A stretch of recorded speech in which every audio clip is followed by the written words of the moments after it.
Have you ever wondered how our DNA replicates? It's an intriguing question, isn't it? Well, to answer it, we first need to understand what DNA is and how it's structured. Picture DNA as a long chain made up of millions of nucleotides. Each of these nucleotides is composed of deoxyribose sugar, phosphate, and a base. Now, these bases have a unique characteristic. They pair up with their complementary counterparts, forming hydrogen bonds that keep the double strands of DNA intact.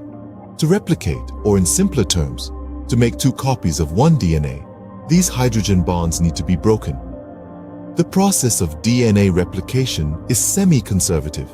This means that each strand in the DNA acts as a template for creating a new complementary strand. So, when a DNA molecule is synthesized, it consists of one strand from the parent DNA and one newly formed strand. This is DNA replication in a nutshell. It starts with one DNA molecule and results in two daughter molecules, each containing one old and one new strand. But don't let its simplicity fool you. DNA replication is a complex process where many enzymes, proteins, and metal ions work coherently.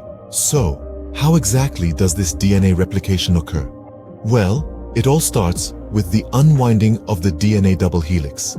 This is facilitated by an enzyme called helicase, which breaks the hydrogen bonds between the base pairs, causing the double helix to separate into two individual strands. As the helicase moves along the DNA, it essentially unzips the molecule, creating what is known as the replication fork. Once the DNA is unwound, a short piece of RNA called a primer binds to each separated strand. This is done by the enzyme primase. These primers serve as the starting point for the new DNA strand. Now enters the star of the show, DNA polymerase. This enzyme adds new nucleotides to the growing DNA strand. But there's a catch. DNA polymerase can only add nucleotides in one direction, from the 5', 5R end to the 3', 3 end. This directionality is a fundamental aspect of DNA replication. Because of this 5 to 3 rule, the new DNA strand is synthesized differently on the two templates. On one template, known as the leading strand, DNA polymerase can add nucleotides continuously in the same direction as the replication fork.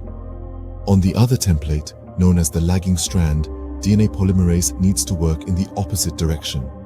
This leads to the formation of Okazaki fragments, short, newly synthesized DNA segments. These fragments are later joined together by the enzyme DNA ligase to create a continuous strand. So, what we end up with are two DNA molecules, each composed of an original strand from the parent DNA and a newly synthesized strand.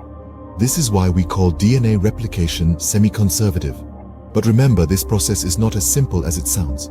It involves a symphony of enzymes, proteins, and ions, all working together in perfect harmony to ensure that our genetic information is accurately and efficiently copied. In essence, DNA replication starts with one DNA molecule and ends up with two daughter molecules, each containing one new and one old strand.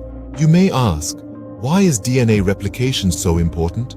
Well, it's akin to laying the foundation for a towering skyscraper. Without it, cell division and growth would be impossible. Each new cell requires an exact copy of the DNA for it to function correctly. Imagine a relay race.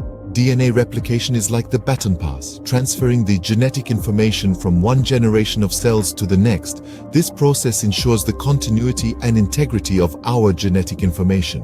But what happens when errors occur during DNA replication? These errors or mutations can lead to various genetic disorders and diseases, including cancers. That's why the precision of DNA replication is so crucial. DNA replication also plays a vital role in biological evolution. Without DNA replication, there would be no genetic variation, which is the fuel for evolution. DNA replication, in its complexity and precision, is a fundamental process in life, making it possible for organisms to grow, reproduce, and survive.